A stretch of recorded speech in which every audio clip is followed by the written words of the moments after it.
আসসালামু আলাইকুম গাইস, আপনারা কেমন আছেন? আমি তো আলহামদুলিল্লাহ ভালো আছি। তো আজকে দুপুরে রান্নার জন্য আপনাদের ভাইয়া চলে আসছে, রান্না করবে। তো আমার শরীরটা এতটা ভালো না, তো সেজন্য বলতেছে তুমি রেস্ট নাও, আমি রান্না করি। তো পোলাও আর ডিম রান্না করবে বলতেছে, শর্টকাটভাবে রান্না করবে। তো সেজন্য ও পোলাওর চালটা ধুয়ে টুয়ে নিয়ে আসছে, আর ডিম রান্না করবে। ডিমটা অফ ক্যামেরায় রান্না করে নিছি, আর পোলাওটাও রান্না করবে। অবশ্য পানি একটু বেশি হয়ে গেছিলো, বেশি বলতে পানিটা মেপে দেওয়া হয়েছে, কিন্তু চালটা হয়তো একটু নতুন ছিল, সেজন্য হয়তো নাকি একটু পানি হয়তো বেশি হয়েছে। আমার সামনেও পানিটা দেখছি মেপে দিছে কেন জানি না, তারপরে পোলাওটা একটু নরম হয়ে গেছিলো।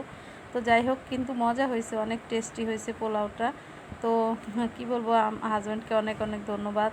তো এভাবে সবার হাজব্যান্ড করে নাকি জানি না, আমার শরীর খারাপ হলেও আমাকে অনেক হেল্প করে, অনেক মানে সাহায্য করে, অনেকই করে।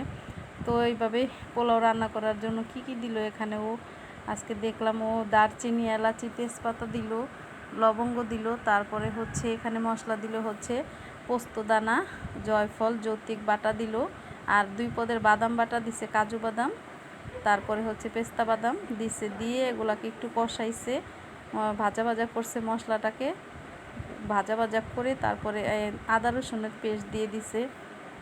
ভাজা ভাজা করার পরে আদা রসুনের পেস্টটা দিছে, দিয়ে হচ্ছে ভাজা ভাজা করে তারপরে হচ্ছে এখানে কোনো পানি দেওয়া হয়নি, পোলাওর চালটা দিয়ে দিল।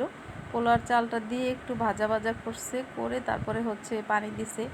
তো আজকের ভিডিওটা সবাই শেয়ার করে দিবেন, দেখবেন কেমন হলো, কমেন্ট করে জানাবেন। ভালো লাগলে লাইক দিবেন, সাবস্ক্রাইব দিবেন, শেয়ার করে দিবেন, আর ফলো দিয়ে দিবেন। তো এই তো পানি দিয়ে দিল। এখন হচ্ছে কাঁচামরিচ ডিপ থেকে বের করে নিচ্ছে, সেটা দিল, লবণ দিল, আর একটু গোলাপ জল দিয়ে দিচ্ছে। ও ওর মতো রান্না করছে, যেভাবে মানে ও রান্না করে।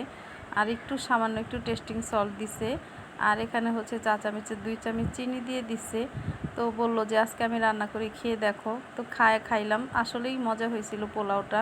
তো অনেকে বলবেন হাজব্যান্ড রান্না করছে এমনিতেই মজা বলতেছে, আসলে না, সত্যিই মজা হয়েছিল। পোলাওটা একটু নরম হয়ে গেছিলো আর কি, তাছাড়া আর কিছু না, এমনিতে অনেক টেস্টি হয়েছে, ভালোই হয়েছে খাইতে।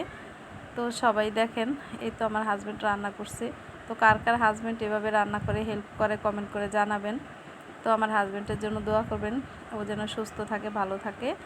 তো সবাই এভাবেই মানে ভিডিও দেখবেন, বেশি বেশি করে শেয়ার করে দিবেন। তো এই তো একটু নরম হয়ে গেছে, দেখাই যায়। তো সবাই ভালো থাকবেন, আল্লাহ হাফেজ।